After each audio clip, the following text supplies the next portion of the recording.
G'day guys, here we have all the tools that you need to produce square shaker doors and profiled shaker doors. Now what we have here, just going from this side to there, we've got your tool holders, obviously your chucks and collets to suit all of these. You've got your 40mm hogging tool with replaceable knives, a 22.5 or 45 degree cutter head here with replaceable knives as well, an 8mm down cut bit 3-wing, and a 3mm down cut bit single wing, and obviously your replaceable knives for the cutter heads. Now I'll just talk you through the order of operations of these tools. Now just keep in mind there's a million ways to skin a cat, so if you process your shaker doors a different way, feel free to leave it in the comments. This is just how I explain it when I'm telling people about how to produce a shaker door. Now as a starting point, I will actually use the V-groove cutter first to go in and do the perimeter of the shaker door. Now the reason I do this is because you want to eliminate as much vibration as possible. So if you hog out first and then use the V-groove cutter, you'll actually get chatter marks because all the force is on one side. So as it's moving along, the finish won't be as nice, and you can possibly even chip the melamine on the board. So after you've done that one, I then go in with your hogging tool, remove the bulk of the material of the center of the shaker door. The finish left on the bottom of this is perfect, so you don't have to do any additional processes after you've used the hogging tool. If it gets to the point where you start it's getting a bit fuzzy and you need to sand it, it might be time to change the knives.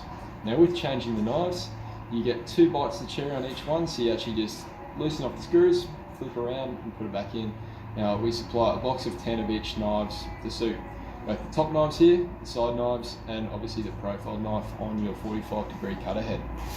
Now once you've done that with the 40mm hogging cutter head, you're left with a rather large radius close to the corners, and that's what you use these smaller down cut bits for.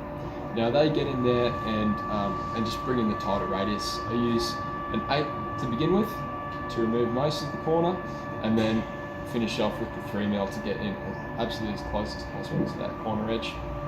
Now I'll just explain a little bit more about the tool path of the 45 degree cutter head. Okay, so I just want to spend a little bit of time talking about the tool path of your 45 degree cutter head when you're producing a shaker door. Now when I say 45 degree cutter head, what we actually mean is it's 22.5 degrees from the center axis of the tool, so it's 45 degrees overall in the groove. Now when you're producing a shaker door with your V-groove cutter, you don't actually stay at the same Z height the whole time that you're going around the perimeter of the door. The reason why you don't do this is because you'll actually get a radius at the top of the door.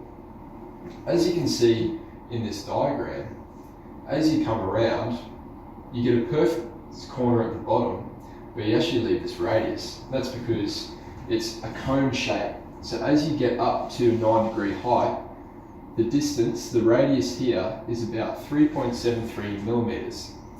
Now in order to counteract that, you need to use a special program where as the tool gets to the corner, it actually lifts out and goes at a slight taper up past the corner here, following the tip of the tool along this orange line.